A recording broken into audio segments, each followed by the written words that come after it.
नमस्कार दोस्तों, कुसुम हिंदी क्लासेस में आप सबका स्वागत है। तो इससे पहले वाली क्लास में हमने आदिकाल से संबंधित जितने भी महत्वपूर्ण क्वेश्चन हैं वो सारे सॉल्व किए थे जो पिछली परीक्षाओं में आ चुके हैं, और उन्हीं में से ही आगे भी पूछे जाएंगे जो भी एग्ज़ाम होंगे। तो आदिकाल हमारा कंप्लीट हो चुका है। अब हम करेंगे भक्तिकाल का रिवीजन। तो भक्तिकाल स्टार्ट करते हैं। तो पहला क्वेश्चन है हमारा, आलवार वैष्णवों की संख्या है। ऑप्शन देखिए, ए ऑप्शन है 9, बी ऑप्शन है 10, सी ऑप्शन है 11 और डी ऑप्शन है 12। तो आलवार जो वैष्णव है उनकी संख्या थी 12। ठीक है। और आलवार कैसे कवि थे? तमिल कवि थे, संत कहलाते थे। इनका काल है 6वीं से 9वीं सदी के बीच में है। और इनके पदों का संग्रह, जो कि मोस्ट इम्पोर्टेंट क्वेश्चन है, दिव्य प्रबंधम, ये किसका है? आलवार संतों का। ठीक है जी। तो ये आलवार संतों का एक महत्वपूर्ण ग्रंथ है दिव्य प्रबंधम। और इस दिव्य प्रबंधम को जो वेद हैं, ऋग्वेद, यजुर्वेद, सामवेद, 4 वेद हैं हमारे हिंदू धर्म में। ठीक है। तो ऋग्वेद, सामवेद, यजुर्वेद और अथर्ववेद, तो ये वेदों के समान माना गया है। ये वाला जो ग्रंथ है दिव्य प्रबंधम, आलवार संतों का था। आलवार वैष्णव कहलाते थे ये, और इनको ही भक्ति आंदोलन का जन्मदाता माना जाता है। तो चलिए देखते हैं नेक्स्ट क्वेश्चन। क्वेश्चन नंबर 2, भक्ति काल को सबसे पहले किसने हिंदी साहित्य का स्वर्ण युग कहा है? ऑप्शन देखिए, ए ऑप्शन है हमारा आचार्य रामचंद्र शुक्ल, बी ऑप्शन है ग्रियर्सन और सी ऑप्शन है हमारा हजारी प्रसाद द्विवेदी और डी ऑप्शन है मिश्र बंधु। तो भक्ति काल को हिंदी साहित्य का स्वर्ण युग, सोने के समान, सोने का युग किसने कहा है? ग्रियर्सन ने। ग्रियर्सन को क्या मिला? स्वर्ण मिला। इसलिए उसने हिंदी साहित्य के भक्ति काल को क्या कहा है? स्वर्ण युग कहा है। तो चलिए देखते हैं नेक्स्ट क्वेश्चन। क्वेश्चन नंबर 3 है हमारा, निम्नलिखित में से निम्बार्काचार्य का किससे संबंध है? ऑप्शन देखिए, ए ऑप्शन है विशिष्ट द्वैतवाद, बी ऑप्शन है द्वैतवाद, सी ऑप्शन है द्वैताद्वैतवाद और डी ऑप्शन है हमारा शुद्धाद्वैतवाद।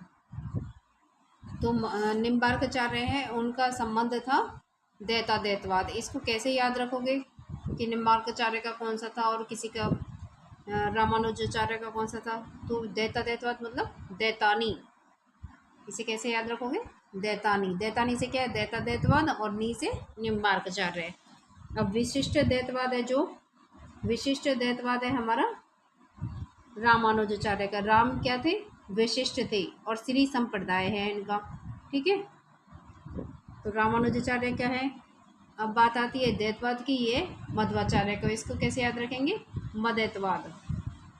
ठीक है।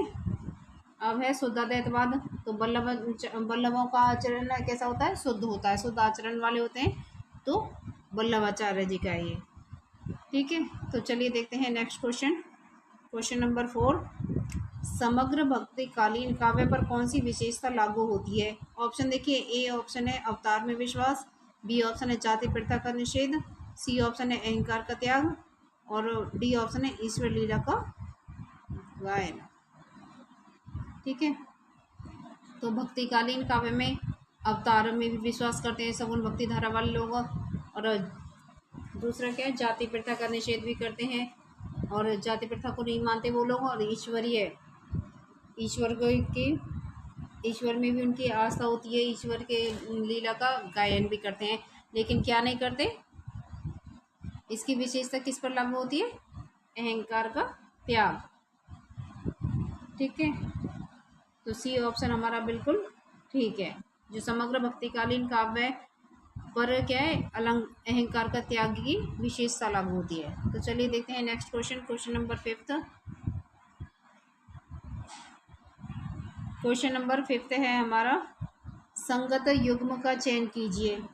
ए ऑप्शन देखिए रामानुजाचार्य शुद्धाद्वैतवाद, बी ऑप्शन है निम्बार्काचार्य द्वैताद्वैतवाद, सी ऑप्शन है वल्लभाचार्य द्वैतवाद, और डी ऑप्शन है मध्वाचार्य विशिष्ट द्वैतवाद। तो संगत मतलब सही युग्म बताना है तो बी ऑप्शन हमारा बिल्कुल ठीक है, निम्बार्काचार्य द्वैतवाद है। मैंने क्या बताया था, दैतानी, इसको कैसे याद रखोगे आप, दैतानी यानी द्वैतवाद निम्बार्काचार्य का ये। तो चलिए देखते हैं next question, question number 6। Question number 6 है हमारा, रामानंद की शिष्य परंपरा में आते हैं। ऑप्शन देखिए, ए ऑप्शन है रंगाचार्य, बी ऑप्शन है नाथ मुनि, सी ऑप्शन है रामानुजाचार्य और डी ऑप्शन है पुंडरीकाक्ष। तो रामानंद की जो शिष्य परंपरा है उसमें आते हैं हमारे रामानुजाचार्य जी। सी ऑप्शन हमारा बिल्कुल ठीक है। तो चलिए देखते हैं next question, question number 7। Question number 7 है, निम्नलिखित में से एक सही युग्म है। ए ऑप्शन है हमारा रामानुजाचार्य द्वैतवाद, बी ऑप्शन है निम्बार्काचार्य विशिष्ट द्वैतवाद, सी ऑप्शन है मध्वाचार्य अद्वैतवाद, डी ऑप्शन है वल्लभाचार्य शुद्धाद्वैतवाद। तो इसका सही युग्म है हमारा वल्लभाचार्य शुद्धाद्वैतवाद। जो वल्लभ होते लोग होते हैं, संत होते हैं, वो कैसा आचरण करते हैं, शुद्ध आचरण करते हैं, इसलिए शुद्धाद्वैतवाद। तो चलिए देखते हैं नेक्स्ट क्वेश्चन, क्वेश्चन नंबर 8। अद्वैतवाद के अनुसार ऑप्शन देखिए, अद्वैतवाद मतलब की मान्यता क्या थी। ए ऑप्शन है जीव और ब्रह्मा एक हैं, बी ऑप्शन है संसार सत्य है, सी ऑप्शन है जीव और ब्रह्मा अलग अलग हैं, डी ऑप्शन है ब्रह्मा विशेषण युक्त है। तो क्वेश्चन नंबर 8 का हमारा ए ऑप्शन बिल्कुल ठीक है, जीव और ब्रह्मा एक है। तो चलिए देखते हैं नेक्स्ट क्वेश्चन, क्वेश्चन नंबर 9।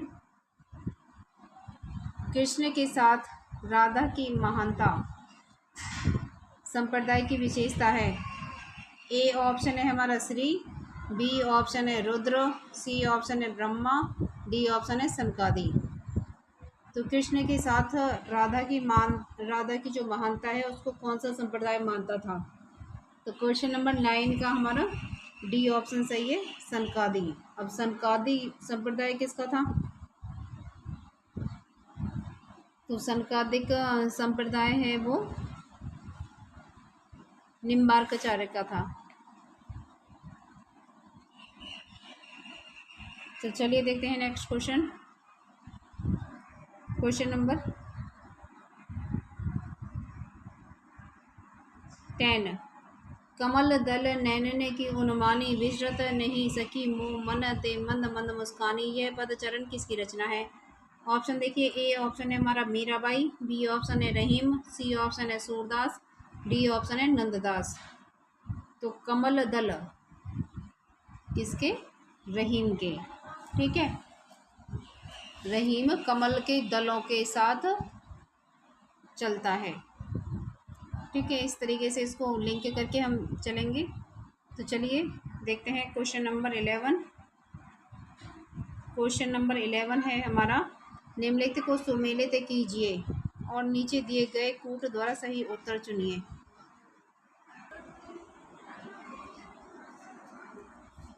निम्नलिखित को सुमेलित कीजिए तथा नीचे दिए गए कूट द्वारा सही उत्तर चुनिए। सूची 1 और सूची 2 दे रखी है। ए ऑप्शन है हमारा विशिष्ट द्वैतवाद निम्बार्काचार्य, बी द्वैत विष्णु स्वामी, सी शुद्धाद्वैत रामानुजाचार्य, द्वैताद्वैत मध्वाचार्य।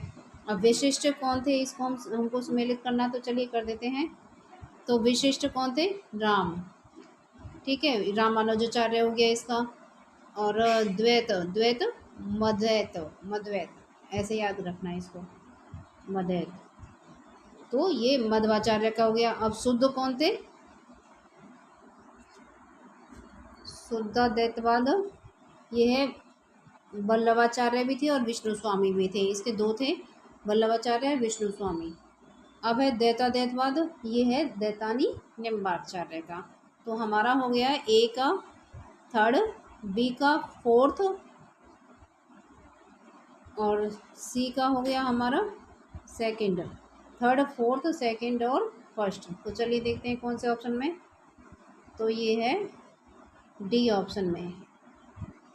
तो डी ऑप्शन हमारा बिल्कुल ठीक है, तो चलिए देखते हैं नेक्स्ट क्वेश्चन। Question number 12। संवत 1375 से 1700 तक के साहित्य में कौन सी भावधारा परिलक्षित होती है? ए ऑप्शन है श्रृंगारिकता, बी ऑप्शन है वीरता, सी ऑप्शन है रीति और डी ऑप्शन है भक्ति। तो 1375 से 1700 तक का काल क्या था? भक्ति। 1050 ईस्वी से 1050 से 1375 तक आदिकाल, फिर 1375 से 1700 भक्ति काल, फिर 1700 से 1900 क्या था? रीति काल, फिर 1900 से अब तक का काल क्या कहलाता है? आधुनिक काल। तो चलिए देखते हैं नेक्स्ट क्वेश्चन। क्वेश्चन नंबर 13 है हमारा, ओम जय जगदीश हरे की आरती की रचना किसने की है? ऑप्शन देखिए, ए ऑप्शन है सिद्धाराम फिल्लोरी, बी ऑप्शन है राजा शिव प्रसाद, सी ऑप्शन है शिवानंद और डी ऑप्शन है हमारा हरिहर स्वामी। तो इसका है हमारा ए ऑप्शन सही है, सिद्धाराम फिल्लोरी। तो चलिए देखते हैं next question. Question number 14। Question number 14 है हमारा, हरिदास संप्रदाय को अन्य किस नाम से पुकारा जाता है? यह नाम है, ऑप्शन देखिए, ए ऑप्शन है अष्टछाप संप्रदाय, बी ऑप्शन है राधा वल्लभ संप्रदाय,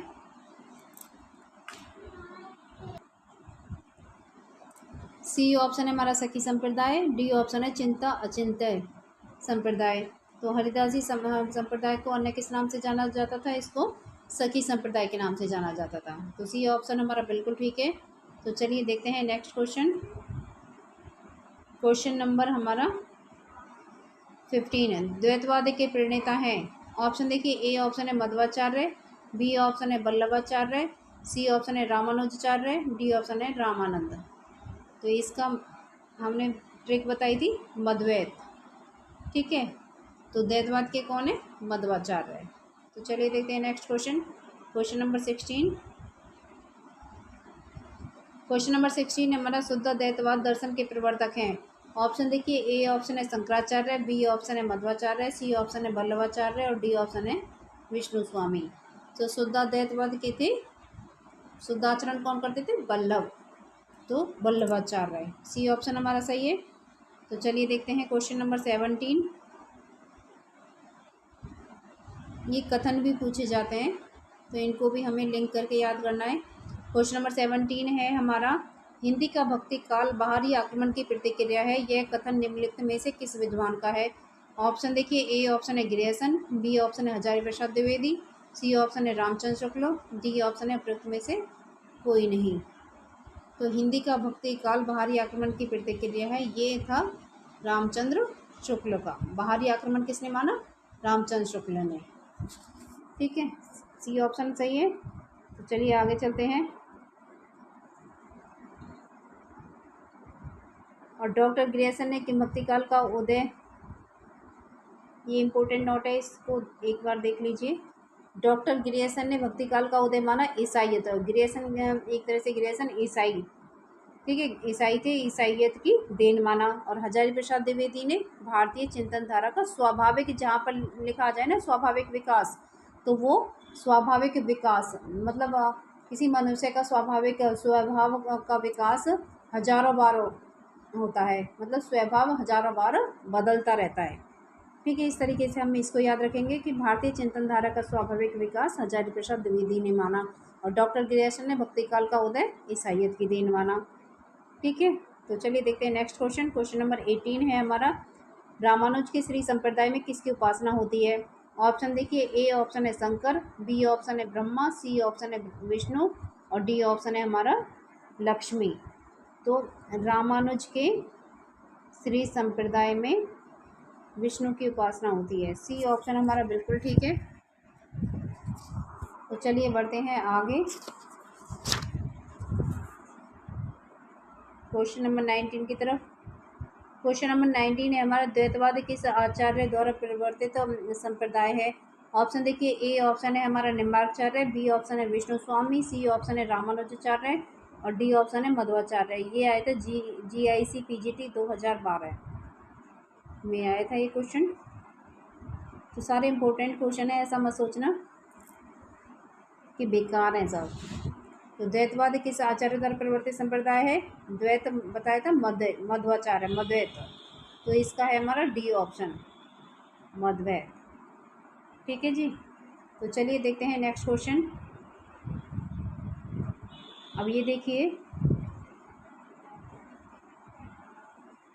द्वैतवाद मध्वाचार्य द्वारा प्रवर्तित संप्रदाय है। इनका एक और नाम है आनंद तीर्थ। किसका? मध्वाचार्य का। निम्नलिखित वैष्णव भक्तों के संप्रदाय आचार्य दर्शन इस प्रकार हैं। अब श्री राम कैसे थे? विशिष्ट व्यक्ति थे, विशिष्ट भगवान माना जाता है इनको। ठीक है। और ब्रह्मा मद्वैत, इसको कैसे याद रखोगे? ब्रह्मा मद्वैत। ब्रह्मा कैसे थे? ब्रह्मा मद्वैत थे। अब है निम्बार्काचार्य ने और द्वैतवानी। ठीक है। तो चलिए देखते हैं नेक्स्ट क्वेश्चन। क्वेश्चन नंबर 20 है हमारा, श्री वल्लभाचार्य ने जिस कृष्ण भक्ति को प्रतिष्ठित किया उसका दार्शनिक आधार है। ऑप्शन देखिए, ए ऑप्शन है अद्वैत दर्शन, बी ऑप्शन है द्वैत दर्शन, सी ऑप्शन है शुद्धाद्वैत दर्शन और डी ऑप्शन है द्वैताद्वैत दर्शन। तो वल्लभाचार्य ने जिस कृष्ण भक्ति को प्रतिष्ठित किया उसका आधार, दार्शनिक आधार है शुद्धाद्वैतवाद। वल्लभ कैसे थे? शुद्ध आचरण करने वाले थे, शुद्धाद्वैतवाद दर्शन।